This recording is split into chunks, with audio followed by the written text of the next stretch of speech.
నమస్కారం, welcome to Suman TV. నేను గీతాంజలి. ప్రస్తుతం నేను విజయవాడలో ఉన్నటువంటి మణిపాల్ హాస్పిటల్స్ లో ఉన్నానండి. చిన్న చిన్న ప్రొసీజర్స్ దగ్గర నుంచి పెద్ద పెద్ద సర్జరీస్ వరకు ఈ హాస్పిటల్ నిర్వహించడం జరుగుతుంది. మంచి సర్వీస్ అందిస్తూ ఉన్నారు. వెల్ ఎక్స్పీరియన్స్డ్ డాక్టర్స్ ఇక్కడ ఉన్నారు. అలాగే హై అండ్ ఎక్విప్మెంట్ తోటి బెస్ట్ ట్రీట్మెంట్ ఇస్తున్నారు. ప్రస్తుతం నాతో పాటు ఉన్నారు డాక్టర్ సుధీర్ కుమార్ గారు, న్యూరో సర్జన్. వారితో మాట్లాడి సాధారణంగా ఈ న్యూరాలజీ డిపార్ట్మెంట్ ఏదైతే ఉందో వచ్చేటువంటి ఈ విభాగంలో ఎటువంటి సమస్యలకు చూస్తారో, అది బ్రెయిన్ కావచ్చు, అలాగే వెన్నుపూసకి సంబంధించి, అలాగే మెడ నొప్పికి సంబంధించి మనం వింటూ ఉంటాము. ఎలాంటి సమస్యలు వస్తాయి, వాటి లక్షణాలు ఎలా ఉంటాయి, ఎలా వాటిని అధిగమించాలి, సర్జరీ దాకా ఎప్పుడు వెళ్ళాలి, అసలు ఈ ట్రీట్మెంట్స్ అన్ని ఏంటి, వీటి గురించి వివరాలు తెలుసుకుందాం. డాక్టర్ గారు నమస్తే అండి. నమస్కారం. న్యూరో సర్జన్ అంటే కామన్ గా న్యూరో అనగానే రకరకాల అంశాలు ఉంటాయి. బట్ ప్రేక్షకులకి లేకపోతే పేషెంట్స్ ఎవరైతే ఉంటారో ఏ డిపార్ట్మెంట్, అసలు ఏమేమి ఉంటాయి, ఇందులో ఏమేమి చూస్తారు డాక్టర్ గారు అనేది తెలియాలి. న్యూరో సర్జరీ అని వింటాం, కానీ అలాగే న్యూరో సర్జన్ అని మీ గురించి వింటాం. అసలు ఈ డిపార్ట్మెంట్ లో ఏమేమి వస్తాయండి, వీటి గురించి ముందుగా తెలుసుకుందాం. బ్రెయిన్ కి స్పైన్ కి సంబంధించిన అంశాల గురించి జనరల్ గా రెండు రకాల డాక్టర్లు చూస్తారు. ఒకరేమో న్యూరాలజిస్ట్, ఇంకొకరేమో న్యూరో సర్జన్. పేరులోనే ఇట్స్ సెల్ఫ్ ఎక్స్ప్లెనేటరీ, బట్ ఇంకా వివరంగా చెప్పాలి అంటే న్యూరో సర్జన్ అంటే సర్జరీ అవసరమైన ఆస్పెక్ట్స్ జనరల్ గా న్యూరో సర్జన్ చూస్తారు. ఓకే. సర్జరీ అవసరం లేకుండా జస్ట్ మెడికల్ మేనేజ్మెంట్ అన్నప్పుడు న్యూరాలజిస్ట్ ఇన్వాల్వ్మెంట్ ఎక్కువగా ఉంటుంది. టాపిక్ వైజ్ అలాగని తీసుకుంటే ఇప్పుడు జనరల్ గా న్యూరాలజిస్ట్ అయితే స్ట్రోక్, ఈ వణుకుడు జబ్బు, పార్కిన్సోనిజం అని, లేదంటే మతిమరుపు, ఆల్జీమర్స్ అని వాళ్ళు కామన్ గా న్యూరాలజీ వాళ్ళు చూస్తారు. వేరే న్యూరో సర్జన్ అంటే హెడ్ ఇంజరీస్, తలకి దెబ్బ తగిలినప్పుడు, లేదంటే బ్రెయిన్ లో ఏదన్నా కారణంగా మెదడులో నీళ్లు పెరిగి ఆపరేషన్ అవసరం పడుతుంది అంటే, లేదంటే బ్రెయిన్ లో ఎప్పుడన్నా కణితుల్లాగా ట్యూమర్ లాగా వచ్చినప్పుడు, పైన అరిగిపోయి నరాలు దెబ్బతిన్నప్పుడు, లేదంటే నరాలు నలుగుతున్నప్పుడు, స్పైన్ లో కూడా సర్జరీస్ అవసరం పడినప్పుడు న్యూరో సర్జన్ అవసరం పడుతుంది. బ్రెయిన్ ట్యూమర్స్ అని వింటూ ఉంటాం. అసలు బ్రెయిన్ ట్యూమర్ అంటే ఏంటి, ఎందుకు వస్తుంది, ఎవరిలో మనం చూస్తాం, వీటికి పర్టికులర్ గా రీజన్స్ అనేవి ఏమైనా ఉంటాయా? మెదడులో ఏ కారణంగానైనా కణితల్లాగా వేరే ఎక్కడైనా స్టార్ట్ అయ్యి బ్రెయిన్ కి స్ప్రెడ్ అయ్యి వచ్చిన ట్యూమర్ అన్న కానివ్వండి, లేదంటే బ్రెయిన్ లోనే స్టార్ట్ అయ్యి పెరిగి పెద్దదైన ట్యూమర్ కానివ్వండి, ఏ ట్యూమర్స్ అయినా కానీ బ్రెయిన్ ట్యూమర్స్ అంటాము. సో బ్రెయిన్ ట్యూమర్స్ లో కామన్ గా కనబడేది ఏంటంటే మెటాస్టాసిస్ అంటాం. శరీరంలో క్యాన్సర్ వేరే ఎక్కడైనా స్టార్ట్ అయ్యి బ్రెయిన్ కి స్ప్రెడ్ అయినప్పుడు బ్రెయిన్ లో కనబడే కణితల్ని మెటాస్టాసిస్ అంటాం. ఆ తర్వాత నెక్స్ట్ బ్రెయిన్ ప్రైమరీ ట్యూమర్స్ అంటాం. ఇంట్రిన్సిక్ ట్యూమర్స్ అంటే బ్రెయిన్ లోంచి వచ్చే ట్యూమర్స్ అంటాం. బ్రెయిన్ లో నరాల నుంచి వచ్చే ట్యూమర్స్ ని గ్లయోమాస్ అంటాం. అవి నెక్స్ట్ కామన్ గా కనబడతాయి. ఇవి కాకుండా ఇంకా వేరే రకాలుగా చాలా ట్యూమర్స్ ఉంటాయి. అసలు ఎందుకు వస్తాయి సార్, ఇవి రీజన్ ఏమన్నా ఉంటుందా? మెయిన్ రీజన్ చెప్పాలి అంటే జెనెటిక్ కారణాలే అంటాం. అంటే ప్రతి మనిషిలోనూ కొద్ది గొప్ప జీన్స్ లో మార్పులు ఉంటాయి. అందులో కొన్ని మంచివి, కొన్ని చెడువి ఉంటాయి. ఎవరికి అన్నది చెప్పడం కష్టం, ఎందుకంటే ప్రతి మనిషిది జెనెటిక్ అనాలిసిస్ చేసి ఏమేమి ప్రాబ్లమ్స్ ఉన్నాయి, జెనెటిక్ గా ఏమేమి డిఫెక్ట్స్ ఉన్నాయని చెప్పడం కష్టం. కాబట్టి ఎవరికి వస్తుందని చెప్పడం కూడా, ప్రెడిక్ట్ చేయడం కూడా కష్టమే. ఎవరికైనా రావచ్చు. సిమ్టమ్స్ తెలుస్తాయండి నార్మల్ గా, అంటే ఎలా అనిపిస్తే వాళ్ళకి ట్యూమర్ అని డిసైడ్ చేయొచ్చు. బ్రెయిన్ ట్యూమర్స్ ఫస్ట్ కామన్ ఏంటంటే హెడ్ ఏక్స్ అండి. ఒక్కసారి బ్రెయిన్ లో ట్యూమర్స్ వచ్చాయి అంటే బ్రెయిన్ లో వాటికి కూడా మళ్ళీ సెపరేట్ గా చోటు అవసరం ఉంటుంది. ఇప్పుడు బ్రెయిన్ లో అది స్కల్లో ఏంటంటే మెదడు ఉంటుంది, మెదడు చుట్టూ నీళ్లు ఉంటాయి, రక్తనాళాల్లో బ్లడ్, వీటికి సరిపడా స్పేసే ఉంటుంది మన స్కల్లో. ఏదైనా కొత్తగా స్టార్ట్ అవ్వాలి అంటే డెఫినెట్లీగా మిగతాది ఏదో కాంప్రమైజ్ అవ్వాలి. ఆ వాల్యూమ్ కాన్స్టెంట్ గా ఉంటుంది కాబట్టి కొత్తగా బ్లీడ్ అయినా కానీ, ట్యూమర్ కానీ ఏదొచ్చినా కూడా డెఫినెట్ గా మెదడులో ప్రెషర్ పెరిగిపోతుంది. అలా పెరిగినప్పుడు ఫస్ట్ వచ్చేది హెడ్ ఏక్. సో బ్రెయిన్ ట్యూమర్స్ వచ్చినప్పుడు క్లాసికల్ హెడ్ ఏక్ అంటాము. క్లాసికల్ హెడ్ ఏక్ ఎలా ఉంటుందంటే ఎర్లీ మార్నింగ్ హెడ్ ఏక్. సడన్ గా నిద్రపోతున్న మనిషి సడన్ గా లెగుస్తారు, బాగా తీవ్రమైన తలనొప్పితో లెగుస్తారు. లేచిన తర్వాత కొంచెం రిలీఫ్ వస్తుంది. తర్వాత ఏంటంటే మళ్ళీ వామిటింగ్స్ అయిపోతాయి ఇమీడియట్ గా. తర్వాత ఫుల్ గా హెడ్ ఏక్ రిలీవ్ అవుతుంది. అలా వామిటింగ్ అయినప్పుడు మనిషి ఆటోమేటిక్ గా బాగా ఊపిరి తీసుకుంటారు. అలా ఊపిరి తీసుకున్నప్పుడు ఆ కార్బన్ డైఆక్సైడ్ అంతా వాష్ అవుట్ అయ్యి ఆక్సిజన్ వస్తుంది కాబట్టి మళ్ళీ రక్తనాళాలు సన్నబడిపోతాయి, తలలో ప్రెషర్ తగ్గిపోయి హెడ్ ఏక్ తగ్గిపోతుంది. ఇది one of the first science. తర్వాత కామన్ గా కనబడేది ఫిట్స్ కి బ్రెయిన్ ట్యూమర్సే కారణం అని అనట్లేదు, ఫిట్స్ కి చాలా కారణాలుగా ఉంటాయి. కాకపోతే హెడేక్ తర్వాత కామన్ గా మనకి బ్రెయిన్ లో ట్యూమర్ ఉంది అంటే కనబడేది ఫిట్స్. కొంతమంది చిన్న ఏజ్ లో కూడా వస్తూ ఉంటాయి కదా సార్. ఏజ్ లోనైనా కూడా వస్తాయి. న్యూ ఆన్సెట్ సీజర్స్ అంటే కొత్తగా వచ్చిన ఫిట్స్ అంటే డెఫినెట్ గా బ్రెయిన్ స్కాన్ చేసి ఇవాల్యుయేట్ చేయాల్సి ఉంటది. ఓకే. ఇది కాకుండా ట్యూమర్స్ ఎక్కడ అంటే ఇప్పుడు ఫంక్షనల్ ఏరియాస్ అని కొన్ని ఏరియాస్ లో ఉంటాయి. ఫంక్షనల్ ఏరియాస్ అంటే ఏవేవైతే మన ఇప్పుడు మాట కానీ మన కాళ్ళు చేతులు పనిచేసే ఏరియాస్ ఉంటాయి కదా బ్రెయిన్ లో, వీటన్నిటిని ఫంక్షనల్ ఏరియాస్ అంటాం. ఆ ఏరియాస్ లో ట్యూమర్స్ వచ్చాయంటే మనకు ఫస్ట్ అవి కనబడిపోతాయి. అప్పుడు హెడేక్ ఉండకపోవచ్చు, సీజర్స్ ఉండకపోవచ్చు. సో పేషెంట్ మాట తడబడి వస్తారు, లేదంటే చెయ్యి వీక్నెస్, కాల్ వీక్నెస్ అలా వచ్చినప్పుడు మళ్ళీ స్కాన్ చేస్తే మనకి ఆ ఫంక్షనల్ ఏరియా అంటాం కదా. ఇప్పుడు కుడివైపు మెదడులో ఫ్రాంటల్ లోబ్ అంటాం. ఫ్రాంటల్ లోబ్ కొంచెం వెనుక భాగంలో మోటార్ కార్టెక్స్ అని ఉంటుంది. ఆ భాగంలో ఏదైనా కణితి వచ్చింది అనుకోండి, వచ్చిన పార్ట్ అఫెక్ట్ అవుతుంది. చెయ్యి పార్ట్ అయితే చెయ్యి వీక్నెస్ వస్తుంది, కాల్ పార్ట్ అయితే కాల్ వీక్నెస్ వస్తుంది. సో అలాంటప్పుడు మళ్ళీ స్కాన్ చేస్తే మనకి ట్యూమర్ బయటపడవచ్చు. మణిపాల్ హాస్పిటల్స్ లో ఎలాంటి ట్రీట్మెంట్స్ అందుబాటులో ఉన్నాయి వీటికి? బ్రెయిన్ ట్యూమర్ కి సంబంధించిన అన్ని రకాల ట్రీట్మెంట్ ఇప్పుడు మణిపాల్లో ఉన్నాయి. బ్రెయిన్ ట్యూమర్ అనగానే డాక్టర్ ఎవరంటే న్యూరో సర్జన్ చూస్తారు. తర్వాత రేడియేషన్ ఆంకాలజిస్ట్ అంటే రేడియేషన్ పెట్టే డాక్టర్. Third medical oncologist. ముగ్గురు అవసరం ఉంటుంది. అంటే బ్రెయిన్ ట్యూమర్స్ లో చాలా రకాలు ఉంటాయండి. సో చెప్పాను కదా, మెటాస్టాసిస్ అనేది కామన్ గా కనబడుతుంది. అంటే క్యాన్సర్ ఎక్కడో స్టార్ట్ అయ్యి బాడీలో బ్రెయిన్ కి స్ప్రెడ్ అయినది మెటాస్టాసిస్ అంటాము. వేరే ప్రైమరీ బ్రెయిన్ ట్యూమర్స్ అన్నాను కదా, అంటే బ్రెయిన్ లోనే స్టార్ట్ అయ్యి బ్రెయిన్ లోనే పెరిగి ఇంకెక్కడ కనబడకపోతే ప్రైమరీ బ్రెయిన్ ట్యూమర్స్ అంటాము. వాటికి న్యూరో సర్జన్ చూస్తారు. సో అందులోనూ మళ్ళీ అది బినైన్ ట్యూమర్ అంటే సాధారణ కణతనా లేదా క్యాన్సరా, వీటన్నిటిని బట్టి మళ్ళీ radiation oncology, medical oncologist involvement కూడా ఉంటుంది. సో ట్రీట్మెంట్ పరంగా చూస్తే ఏ బ్రెయిన్ ట్యూమర్కైనా సర్జికల్గా తీసేయగలుగుతామో, పేషెంట్కి ట్రీట్మెంట్ ఫుల్ క్యూర్ చేయగలుగుతామంటే ఫస్ట్ ఆప్షన్ సర్జరీ అండి. చాలా మంది భయపడతారు సార్ సర్జరీ అని. అందులో బ్రెయిన్ సర్జరీ అని అనగానే ఇంకా ఆల్మోస్ట్ అయిపోయింది, ఇంకా వాళ్ళ లైఫ్ ఏమున్నా ఏదో ఒక ప్రాబ్లం ఇంకా వస్తూనే ఉంటుంది లైఫ్ లాంగ్ అనే ఒక భావన ఉంటుంది. అది నిజమా, అపోహ మాత్రమేనా? అందులో పార్షియల్ ట్రూత్ కూడా ఉంది. అంటే అది పేషెంట్ మీద డిపెండ్ అయి ఉంటుందా? పేషెంటే కాకుండా ట్యూమర్ క్యారెక్టర్ ని బట్టి కూడా ఉంటది. ట్యూమర్ బయాలజీ, ట్యూమర్ ఇప్పుడు చెప్పాను కదా, సాధారణ ట్యూమర్స్ అయితే మొత్తం తీసేయగలిగితే మళ్ళీ పేషెంట్ మళ్ళీ నార్మల్ లైఫ్ స్టైల్కి వెళ్ళిపోతారు. సో ట్యూమర్ క్యారెక్టర్ ని బట్టి ఉంటుంది. అంటే మన హిస్టోపెథాలజీ ఇప్పుడు ట్యూమర్ తీయగానే మనము పెథాలజీ టెస్ట్ కి పంపిస్తాం కదా. అని మిగతా క్యాన్సర్స్ తో పోలిస్తేనండి బ్రెయిన్ క్యాన్సర్ ఏదైతే ట్యూమర్స్ బ్రెయిన్ లో ఏవైతే వచ్చాయో అవి మోస్ట్ డేంజరస్ అండ్ రిస్కీ అంటారు, నిజమేనా? ఇప్పుడు మిగతా ఏరియాస్ లో సపోజ్ పేగుల్లో ఒక ట్యూమర్ వచ్చింది అనుకోండి, మనకి 20 feet చిన్న పేగు ఉంటది, తర్వాత పెద్ద పేగులు, అందులో సగం కట్ చేసినా కానీ మనిషి బ్రతకగలుగుతాడు. అదే కదా బ్రెయిన్ కి అలా ఉండదు. సో బ్రెయిన్ కి every part has a particular function. So brain లో ఏదైనా పార్ట్ అఫెక్ట్ అయింది అంటే డెఫినెట్ గా ఫంక్షన్ అఫెక్ట్ అవుతుంది. అది ట్యూమర్ తీసేసిన తర్వాత మళ్ళీ నార్మల్ అవుతుందా అంటే అది ఎంత త్వరగా పేషెంట్ డాక్టర్ దగ్గరికి వస్తే అంత బెటర్ రిజల్ట్ ఉంటుంది. సిమ్టమ్స్ స్టార్ట్ అయినప్పుడు చాలా మంది ఏమనుకుంటారు, సర్లేండి మేబీ వీక్నెస్ వల్ల వస్తుంది అనుకుని కొంచెం లేట్ చేసి వస్తారు. అలా డిలే చేసినప్పుడు ఏమవుతుంది అంటే లోపల ట్యూమర్ పెరుగుతుంది, చుట్టుపక్కల ఉన్న బ్రెయిన్ కూడా చేంజ్ అయిపోతుంది. బ్రెయిన్ డ్యామేజ్ అయిన తర్వాత మనం ట్యూమర్ తీసి ప్రయోజనం ఉండదు. మీ ఎక్స్పీరియన్స్ లో ఎన్ని సర్జరీస్ ఇలా మీరు చేసి ఉంటారు? ది మోస్ట్ సక్సెస్ఫుల్ సర్జరీ ఏదన్నా మాతో షేర్ చేసుకోండి. జనరల్లీ బ్రెయిన్ ట్యూమర్స్ లో ఎవరైనా అడిగితే సిపి యాంగిల్ ట్యూమర్స్ అని, లేదంటే పిట్రోక్లైవల్ మెనింజోమాస్ అంటాం. చిన్న మెదడు చుట్టుపక్కల ఉన్న ఏరియాస్. ఆ ఏరియాస్ లో ఏంటంటే మనం మొహానికి మాట సంబంధించినది, ఫుడ్ తీసుకుంటే మింగుడు పడడానికి, ఇవన్నిటికి సంబంధించిన నరాలు పక్కనే ఉంటాయి. సో ఆ ఏరియాస్ లో వచ్చిన ట్యూమర్స్ ఏంటంటే ఈ అన్ని నరాలని ఇన్వాల్వ్ చేసి ఉంటాయి. సో మనం అవన్నీ నరాలని సెపరేట్ చేసుకుని ట్యూమర్ నుంచి తీయడం కొంచెం కష్టం. సో ఒక పిట్రోక్లైవల్ మెనింజోమా నేను స్టేజ్ చేయాల్సి వచ్చింది. స్టేజ్ అంటే ఫస్ట్ డే చిన్న మెదడు చుట్టుపక్కల పార్ట్ ని తీయాల్సి వచ్చింది. నెక్స్ట్ డే మళ్ళీ పెద్ద మెదడు కింది భాగంలోంచి వెళ్ళి మళ్ళీ ఇంకో పార్ట్ తీయాల్సి వచ్చింది. 2 రోజులు చేశారా సర్జరీ? సో 2 రోజులు, అది కూడా 12 hours. Oh my God. చిన్న మెదడుకి సంబంధించిన ట్యూమర్స్ సిపి యాంగిల్, పిట్రోక్లైవల్ మెనింజోమాస్ అంటే కొంచెం కాంప్లికేటెడ్. వీటికి చాలా టైం పడుతుందండి, కొంచెం పేషెంట్ గా ఉండి చేయాల్సి వస్తుంది.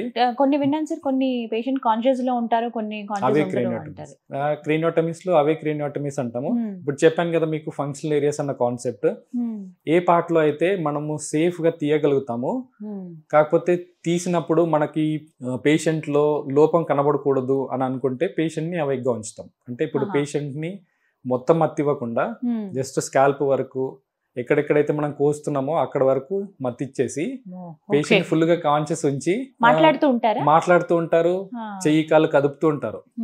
సో కాన్సెప్ట్ అంటే అదే. ఇప్పుడు సపోజ్ లెఫ్ట్ సైడ్ బ్రెయిన్ లో కణితి వచ్చిందండి.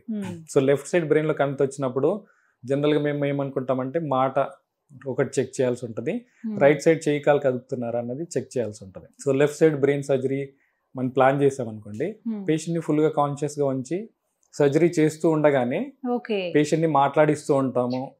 వాళ్ళు ఏదైనా పర్టికులర్ ప్రొఫెషన్ లో ఎక్స్పర్ట్ అంటే ఆ ఆస్పెక్ట్ కూడా చెక్ చేసుకుంటూ కాళ్ళు చేతులు కూడా కదుపుతున్నారా లేదా. సపోజ్ ఇప్పుడు మనము బ్రెయిన్ లో ఇంట్రిన్సిక్ ట్యూమర్స్ అంటాం, గ్లయోమాస్ అంటే అది బ్రెయిన్ లోపల వచ్చే ట్యూమర్స్. ఆ ట్యూమర్స్ తీసేటప్పుడు నార్మల్ బ్రెయిన్ కి ట్యూమర్ కి పెద్దగా డిఫరెన్స్ తెలీదు. సో అది తీసేటప్పుడు మనకి ప్రాబ్లం వస్తుందా లేదా అని చెక్ చేసుకోవడానికి ఇది ఒక బెస్ట్ మెథడ్. సో ఈ నర్వ్స్ ని మానిటర్ చేస్తాం అన్నట్టు. దానికి సెపరేట్ గా ఇంట్రాపరేటివ్ న్యూరో మానిటరింగ్ అని పరికరాలు ఉంటాయి. ఇలాంటి వాళ్ళకి పోస్ట్ కేర్ ఎలా ఉంటుందండి? పోస్ట్ ఆఫ్ డే జనరల్ గా రెండు విధాలుగా చూస్తాము. సర్జరీ చాలా సేపు అయింది అనుకోండి, లేదంటే ఏదన్నా కాంప్లికేటెడ్ సర్జరీ అని అనుకుంటే జనరల్ గా పేషెంట్ ని మత్తులోంచి బయట తీసుకురాకుండా పోస్ట్ ఆఫ్ వెంటిలేటర్ మీదే ఉంచి ఐసీయూకి షిఫ్ట్ చేస్తాం. షిఫ్ట్ చేసి అవసరాన్ని బట్టి స్కాన్ చేయడము, లేదంటే మెల్లిగా పేషెంట్ కోలుకునే పరిస్థితిని బట్టి వెంటిలేటర్ నుంచి బయటికి తీసుకురావడం. ఇది కొంచెం కాంప్లికేటెడ్ సర్జరీస్ అన్నా అవనండి, లేదంటే ప్రొలాంగ్ సర్జరీస్. ఇప్పుడు చెప్పాను కదా 12 hours 16 hours అలా సర్జరీ అయింది అంటే జనరల్ గా మత్తులోంచి అంత ఈజీగా బయటికి రారు. ఇది ఫస్ట్. సెకండ్, రెగ్యులర్ గా చేసే సర్జరీస్ లో ఏదైతే 3-4 hours లో 6 hours లోపల సర్జరీస్ అయిపోయాయి అనుకోండి, వాళ్ళని ఆన్ టేబుల్ మీదే మత్తులోంచి బయటికి రాగానే మాట్లాడుతున్నారా, కాళ్ళు చేతులు ఆడిస్తున్నారా అని చెక్ చేసుకుని ఐసీయూకి షిఫ్ట్ చేస్తాం. నెక్స్ట్ వాళ్ళ ఫుడ్ హ్యాబిట్స్ కానీ వాళ్ళ లైఫ్ స్టైల్ కానీ వీటి గురించి పర్టికులర్ గా సజెషన్స్ అవి ఇస్తారా? జనరల్ గా ఏంటంటే ఒకసారి సర్జరీ బాగానే జరిగింది, పేషెంట్ ఐసీయూలో ఒక రోజు బాగానే ఉన్నారు, కొత్తగా ప్రాబ్లమ్స్ ఏం కనబడట్లేదు అంటే they can get back to their normal life style. అంటే ఫుడ్ హ్యాబిట్స్ పర్టికులర్ ఫుడ్స్ తినొచ్చు, పర్టికులర్ ఫుడ్స్ తినకూడదు అంటూ ఏం లేదండి. బ్రెయిన్ ట్యూమర్ ఆపరేషన్ సర్జరీ జరిగిన తర్వాత ఎన్ని రోజుల్లో మళ్ళీ వాళ్ళు రికవర్ అవుతారు? ప్రతి బ్రెయిన్ ట్యూమర్ కి డిఫరెంట్ గా ఉంటుందండి. ఒకవేళ బాగానే జరిగింది అనుకోండి, నెక్స్ట్ డేనే ఆంబులేట్ చేయడానికి ప్రయత్నం చేస్తాం. అంటే ఆంబులేట్ చేయడం అంటే నెక్స్ట్ డేనే పేషెంట్ ని కూర్చోబెట్టడం, వీక్నెస్ ఏం లేదు అంటే నడిపించడము, ఎంత త్వరగా అయితే అంత త్వరగా యాక్టివిటీస్ లో ఇన్వాల్వ్ చేయిస్తాం. మళ్ళీ డైలీ లైఫ్ కి వాళ్ళు డైలీ రొటీన్ ఏదైతే ఉందో ఎన్ని రోజుల్లో వెళ్ళగలుగుతారండి? యూజువల్ గా 2 weeks to 3 weeks అని చెప్తాం. ఈ లోపల వాళ్ళు సూచర్ రిమూవల్స్ అయిపోతాయి. వీక్నెస్ ఏదన్నా కొంచెం ఉన్నా కూడా ఇంప్రూవ్మెంట్ వస్తుంది ఫిజియోథెరపీతో. సో జనరల్ గా most of the time 2-3 weeks లో they can get back to the normal routine. ఇంకా వీక్నెస్ లేదంటే కొంచెం కాంప్లికేటెడ్ ప్రొసీజర్స్ ఎక్కడైతే పేషెంట్ ముందుగానే బాగా బెడ్ రిడెన్ స్టేట్ లో ఉన్నారు అంటే వాళ్ళకి ఇంకొంచెం ఎక్కువ టైం పడుతుంది. సో మీ ఎక్స్పీరియన్స్ లో చాలా మందికి ఇలా ట్రీట్ చేశారని చెప్పారు కదా సార్, మోస్ట్ పెయిన్ఫుల్ ఏదన్నా ఉందా? న్యూరో సర్జరీలో మీకు చెప్పినట్టు ప్రతి పార్ట్ బ్రెయిన్ లో ఏదో ఒక ఫంక్షన్ ఉంటుంది కాబట్టి ఇప్పుడు హెడ్ ఇంజరీస్ కానీ ట్యూమర్స్ కానీ మెదడులో బ్లీడ్ అయ్యి కానీ చాలా మంది వచ్చినప్పుడే బాగా సిగ్గా ఉంటారు. సో సర్జరీ చేసిన తర్వాత మేము కూడా యాంటిసిపేట్ చేస్తాం ఏమేం ప్రాబ్లమ్స్ రావచ్చు, ఏమేం ప్రాబ్లమ్స్ రాకూడదు అన్నది. అవన్నీ యాంటిసిపేట్ చేసి ముందుకెళ్తాం కాబట్టి most of the time planned గానే ఉంటుంది. But some times on table risks ఉంటాయి. అంటే మనం ట్యూమర్ తీస్తుండగా ఏదైనా మెదడుకి వెళ్ళే రక్తనాళం ఏదైనా చిట్లింది అనుకోండి, అక్కడ మనకి సెకండ్ ఆప్షన్స్ అంటూ ఉండవు. ఒక్కసారి మిస్టేక్ అయిపోయింది అంటే అయిపోయింది. అందుకే ముందుగానే యాంటిసిపేట్ చేసి తీరిగ్గా కూర్చొని పేషెంట్ రిలేటివ్స్ తో ఏమేం పాసిబిలిటీస్ ఉంటాయో ముందుగానే ఎక్స్ప్లెయిన్ చేస్తాం. సో ఎంత పర్సంటేజ్ రిస్క్ ఉంటుంది, ఎంత పర్సంటేజ్ సేఫ్ గా చేయగలుగుతాము. ఈ కాన్సెప్ట్ లోనే రీసెంట్ గా వచ్చింది ఏంటంటే కాంప్లికేటెడ్ ఏరియాస్ లో ఇప్పుడు చిన్న మెదడుకి అంటుకొని ఉన్న ట్యూమర్స్ కానీ, స్కల్ బేస్ మెదడు కింది భాగంలో ఉన్న ట్యూమర్స్ కానీ ఎంత సేఫ్ గా రిసెక్ట్ చేయగలిగితే అంత సేఫ్గా రిసెక్ట్ చేసేసి ఏదైనా చిన్న ముక్కలు మిగిలాయి అంటే వాటిని తర్వాత రేడియేషన్కి పంపించవచ్చు. ఇంతకుముందు ఏంటంటే అగ్రెసివ్గా మొత్తం తీసేద్దాము, పేషెంట్కి మొత్తం ట్యూమర్ ఫ్రీ లైఫ్ ఇద్దాము అన్న కాన్సెప్ట్తో వెళ్ళేవారు. అలా వెళ్ళినప్పుడు ఏంటంటే చాలా వరకు పేషెంట్ కొద్ది గొప్ప బాధపడేవారు. అంటే బ్రెయిన్లో ఏ నరం డ్యామేజ్ అయినా కానీ ఏదో కాంప్లికేషన్స్ వస్తాయి. చూపు కానీ, కన్ను కదపలేకపోవడం కానీ, అంటే మెల్ల కన్ను రావడము, లేదంటే కాలు చేతులు పడిపోవడము. సో అలా కాకుండా ఇప్పుడు ఏంటంటే సేఫ్ కాన్సెప్ట్ ఏంటంటే సాధారణ కణతలైనా కూడా ఒకవేళ మనం మొత్తం తీయడం వల్ల పేషెంట్కి డెఫినెట్గా కాంప్లికేషన్ వస్తుంది, సర్జరీ తర్వాత డెఫినెట్గా ఏదో ఒక లోపం ఉంటుంది అన్నప్పుడు ఎంత మ్యాక్సిమల్ సేఫ్ రిసెక్షన్ అయితే అంత మ్యాక్సిమంగా తీసేసి ఆ మిగిలిన చిన్న చిన్న ముక్కలకి రేడియేషన్కి వెళ్ళిపోతారు. ఏ కారణాల వల్ల అయినా సరే బ్రెయిన్కి సర్జరీ జరిగిన తర్వాత నార్మల్ అందరిలాగానే ఉంటారండి వాళ్ళు క్యూర్ అయిపోయాక? ఇప్పుడు బినైన్ ట్యూమర్స్లో అయితే చాలా వరకు నార్మల్ లైఫ్ స్టైల్కి వెళ్ళిపోవచ్చు. స్పైన్ అసలు సాధారణంగా ఎటువంటి సమస్యలు వస్తాయి, వేటిని సీరియస్గా పరిగణించాలి వెన్నుపూసకి సంబంధించి? ఓవరాల్గా చూస్తే బ్రెయిన్కి స్పైన్కి కంపేర్ చేస్తే స్పైన్ కొంచెం ఫర్గివింగ్ అండి. బ్రెయిన్లో ఇప్పటిదాకా మాట్లాడుకున్నాం కదా, ఇట్స్ అన్ఫర్గివింగ్, ఎంత త్వరగా అయితే అంత త్వరగా ప్రజెంట్ చేయొచ్చు. స్పైన్ కొంచెం ఫర్గివింగ్. సో సాధారణంగా జనరల్గా పాపులేషన్లో చూసేది ఏంటంటే మెడ కానీ నడుము కానీ నొప్పులని వస్తారు. అది ఎందుకంటే మెడ అరిగిపోవడము, నడుము అరిగిపోవడం వల్ల. కరోనా తర్వాత డాక్టర్ గారు ఇంట్లో వర్క్ ఫ్రమ్ హోమ్ ఎక్కువైపోయింది. ఆ సిస్టమ్ ముందు, ఆ ల్యాప్టాప్ ముందు గంటలు గంటలు కూర్చుని ఉంటారు. ఆఫీస్కి వెళ్ళినప్పుడు అంటే అది 8 hours షిఫ్ట్ లాగా కొంతలో కొంత బెటర్. ఎప్పుడైతే వర్క్ ఫ్రమ్ హోమ్ వచ్చేసాయో ఇక ఆల్మోస్ట్ 20 గంటలు లేకపోతే 18 గంటలైనా సరే ఇంకా లేదండి ఆన్ డ్యూటీలో ఉన్నాము అని చెప్తూ ఉన్నారు. ఆ ప్రెషర్ చాలా మంది మీద ఉంది. ఆ సిస్టమ్స్ చూసి చూసి చూసి ఈ మెడ నొప్పులని మేజర్ కంప్లైంట్స్ అక్కడే కదా వస్తాయి. సో వీటికి ఇంకా వేరే సొల్యూషన్ ఏముంది? వీటికి ఇంకేమైనా ఆల్టర్నేట్ పద్ధతులు ఏమైనా ఉన్నాయా? స్పైన్ రిలేటెడ్ ఇష్యూస్ వచ్చినప్పుడు మేము కొన్ని జాగ్రత్తలు చెప్తాం. మెడకి కానీ నడుముకి కానీ కొన్ని జాగ్రత్తలు. ఎలా ఉంటుందంటే ఇప్పుడు వర్క్ ఫ్రమ్ హోమ్ అంటే కంటిన్యూస్గా వర్క్ చేయకుండా మధ్య మధ్యలో బ్రేక్స్ తీసుకోమని ఫస్ట్ చెప్తాం. ఓకే. సెకండ్ ఏంటంటే పోస్చర్, నించొని కానీ కూర్చొని కానీ చూసుకున్నప్పుడు స్పైన్ పోస్చర్ కరెక్ట్గా ఉండేలా చూసుకోమని చెప్తాం. సో ల్యాప్టాప్ ఉందనుకోండి, చాలా మంది బెండ్ అయ్యి మెడ బెండ్ చేసి బెడ్ మీద కూర్చొని అలా చేసుకుంటూ ఉంటారు. అది కరెక్ట్ కాదండి. అంటే డైలీ మేబీ 15 minutes 20 minutes అంటే పర్లేదు, కానీ వాళ్ళు కంటిన్యూస్గా ఒక్కసారి పనిలో ఇన్వాల్వ్ అవుతే 8 hours 10 hours అట్లాగే చేస్తూ ఉంటారు. సో అలా కాకుండా టేబుల్ చైర్ బేసికలీ అరేంజ్ చేసుకోవాల్సి ఉంటుంది, మెడ వంచకుండా చేయాల్సి ఉంటుంది. ప్లస్ కూర్చున్నప్పుడు నడుము కూడా కరెక్ట్ పొజిషన్లో ఉందా లేదో చూసుకోవాల్సి ఉంటుంది. సో జనరల్గా ఏంటంటే కూర్చున్నప్పుడు లంబార్ సపోర్ట్ పెట్టుకోమని చెప్తాం. బ్యాక్ సపోర్ట్ ఉండాలి, లంబార్ సపోర్ట్ అంటాం. బ్యాక్ సపోర్ట్ ఉండాలి, మెడ వంచకుండా చూస్తూ ఉండాలి. దెన్ లైక్ ఎనీ సిచ్యువేషన్ కంటిన్యూస్గా వర్క్ చేయకుండా హాఫ్ అన్ అవర్ బ్రేక్స్ తీసుకోవడం మంచిది.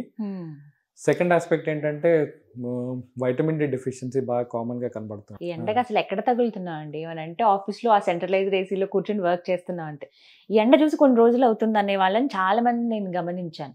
ఏదో బయట పనిచేసే వాళ్ళంటే ఓకే, కానీ ఆఫీసుల్లో కూర్చొని వర్క్ చేసే వాళ్ళకైతే ఎండ చూసి ఎండ రాకముందు ఆఫీస్కి వచ్చేస్తారు, ఎండ వెళ్ళిపోయిన తర్వాత మళ్ళీ బయటకు వెళ్ళడం, ఇది మేజర్ ప్రాబ్లం కదండి ఇవాళ రోజుల్లో. చాలా మందిలో విటమిన్ డి లోపం చూస్తూ ఉంటాము.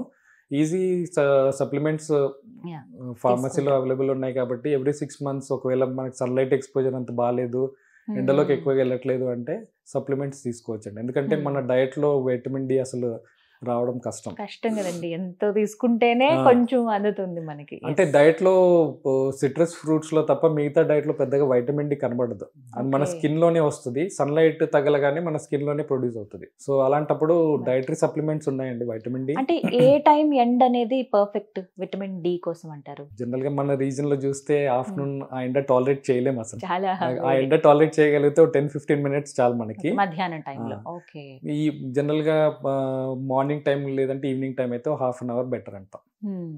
అది కూడా మళ్ళీ స్కిన్ కాంప్లెక్షన్ బట్టి ఉంటుందండి.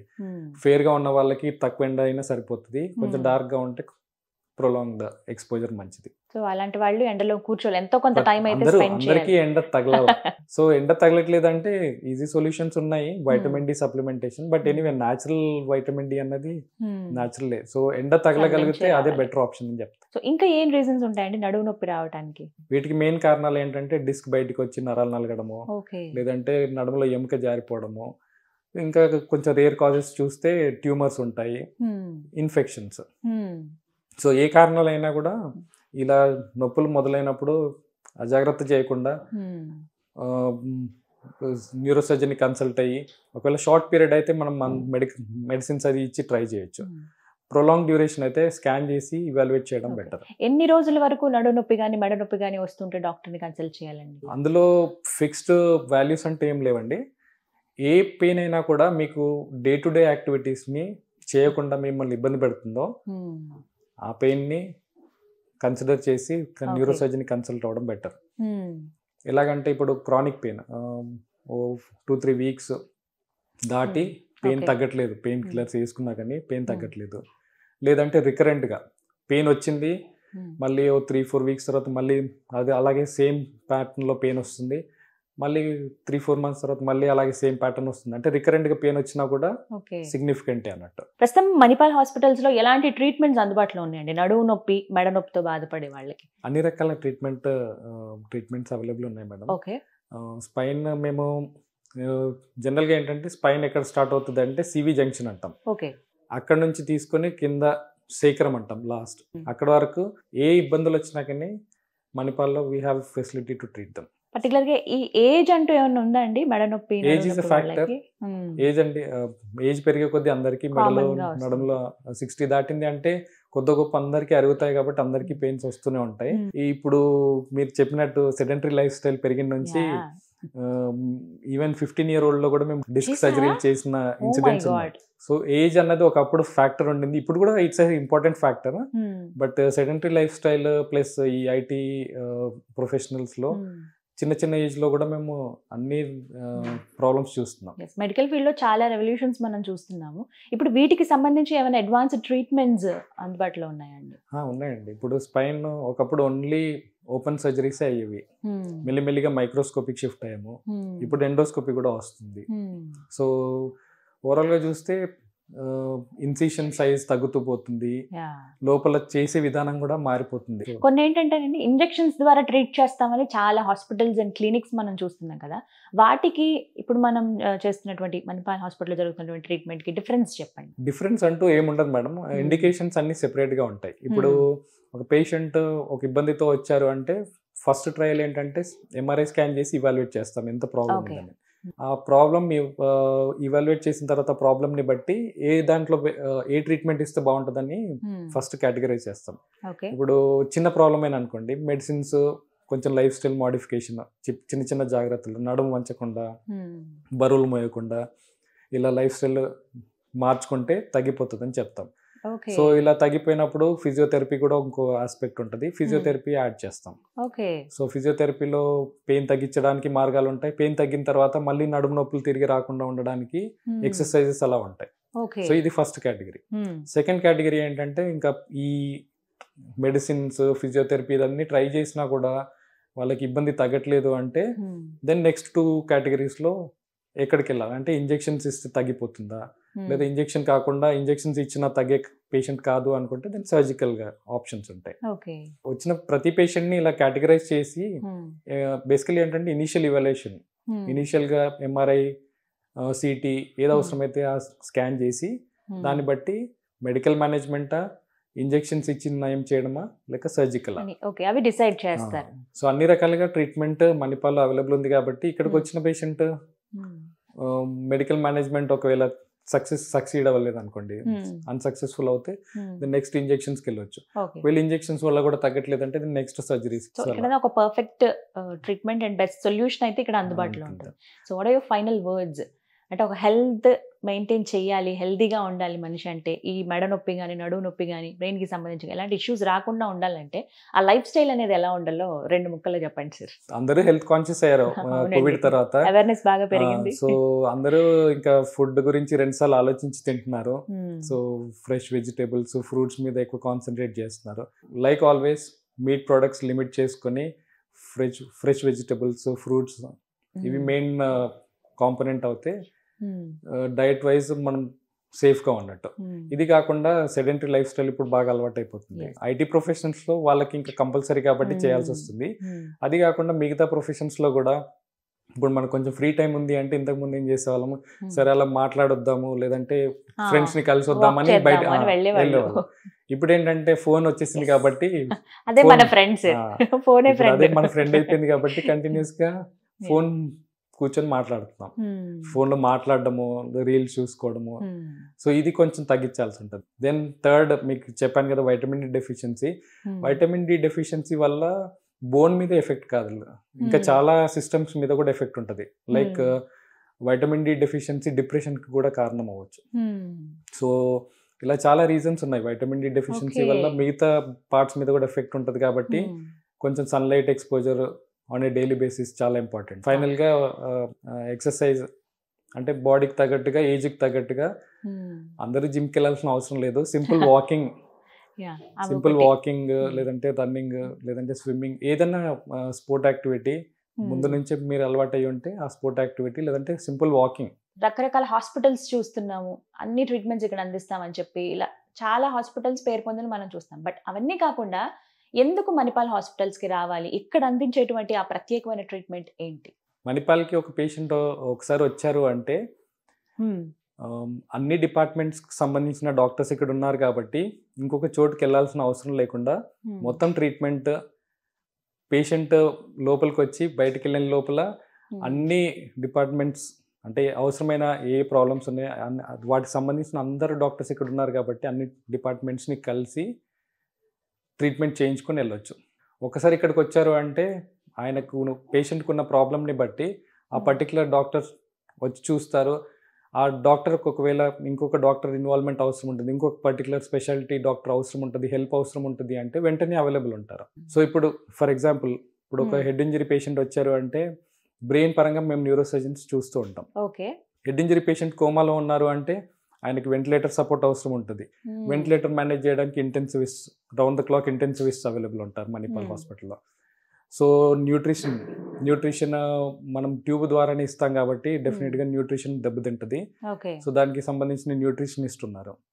ఇప్పుడు చెస్ట్ ఇన్ఫెక్షన్స్ వచ్చినప్పుడు అప్పుడప్పుడు లోపల బ్రాంకోస్కోపీ అని లైట్ వేసి ఇన్ఫెక్షన్ క్లియర్ చేయడం కానీ, బయాప్సీ తీయడం కానీ అలా అవసరాలు ఉంటాయి. అలా అవసరం పడినప్పుడు పల్మనాలజిస్ట్ ఇన్వాల్వ్మెంట్ ఉంటుంది. సైమల్టేనియస్గా ఒకవేళ మనం ట్యూబ్ ద్వారానే ఫుడ్ ఇవ్వలేము, పొట్టలో ట్యూబ్ వేయాల్సి ఉంటుంది అంటే సర్జికల్ గ్యాస్ట్రో లేదంటే మెడికల్ గ్యాస్ట్రో ఇన్వాల్వ్మెంట్ అవసరం ఉంటుంది. అంటే వేరే వేరే హాస్పిటల్స్ క్లినిక్స్ మళ్ళీ తిరగలే అవసరం ఉండదు. ఇంకా హెడ్ ఇంజరీ అంటే పేషెంట్ ఓన్లీ హెడ్ ఇంజరీతో రారు, చాలా వరకు పాలిట్రామాతో వస్తారు. పాలిట్రామా అంటే స్పైన్ ఇరుగుండొచ్చు, లేదంటే కాళ్ళు చేతులు ఫ్రాక్చర్స్ ఉంటాయి. మళ్ళీ వాటికి సంబంధించిన ఆర్థోపెడిషియన్స్ ఇన్వాల్వ్మెంట్ ఉంటుంది. సో ఎముకల డాక్టర్ అవసరము ఉంటుంది. కొంతమంది హెడ్ ఇంజరీతో వచ్చినప్పుడు కాళ్ళలో రక్తనాళాలు తెగిపోయి వాస్కులర్ సర్జన్ అవసరం ఉంటుంది. ఇవన్నీ ఏంటంటే ఒకే చోట ఎప్పుడైతే అవసరం ఉంటుందో అప్పుడు అవైలబుల్ ఉంటుంది మణిపాల్ హాస్పిటల్లో. డీలే ఉండదు, బేసికలీ అన్నీ ఒకే దగ్గర ఉంటాయి కాబట్టి పేషెంట్ రాగానే ఇక్కడ అక్కడ తిరగాల్సిన అవసరం లేకుండా ట్రీట్మెంట్ మొత్తం కాంప్రిహెన్సివ్గా ఒకే చోట జరిగిపోతుంది. Thank you so much doctor గారు, మంచి టిప్స్ చెప్పారు. అలాగే ఎందుకు ప్రాబ్లం వస్తుంది, వాటికి సొల్యూషన్ ఏంటి అనేది చాలా క్లియర్గా ఎక్స్ప్లెయిన్ చేశారండి. Thank you so much. నమస్తే. సో విన్నారు కదా, విజయవాడలో ఉన్నటువంటి మణిపాల్ హాస్పిటల్స్లో బ్రెయిన్కి సంబంధించి కావచ్చు, అలాగే స్పైన్, మెడ నొప్పులు, ఇలా రకరకాల నొప్పులతో చాలామంది బాధపడుతూ ఉంటారండి. రకరకాల ప్లేసెస్కి మీరు వెళ్ళుంటారు, ఎక్కడికి వెళ్ళినా సరే ఏదో ఒక దగ్గర మిస్ అయ్యి మళ్ళీ నొప్పులు తగ్గట్లేదండి, నడువు నొప్పి అలాగే ఉంది, మెడ నొప్పి విపరీతం అయిపోతుంది, మాకు తెలిసిన వాళ్ళకి బ్రెయిన్ సర్జరీ చేయాల్సి ఉంది, ఎక్కడికి వెళ్ళాలనే వాళ్ళకి the best place, best treatment అందించేటువంటి స్థలం అండి మణిపాల్ హాస్పిటల్స్ విజయవాడ. అడ్రస్ నేను క్లియర్గా మీకు స్క్రీన్ పైన డిస్ప్లే చేస్తాను, అలాగే ఫోన్ నెంబర్ ఇస్తాను. మీరు డాక్టర్ గారితో మాట్లాడాలనుకుంటే ముందుగా అపాయింట్మెంట్ తీసుకోండి, వాటికి సంబంధించిన ఫోన్ నెంబర్ కూడా డిస్ప్లే చేస్తాను.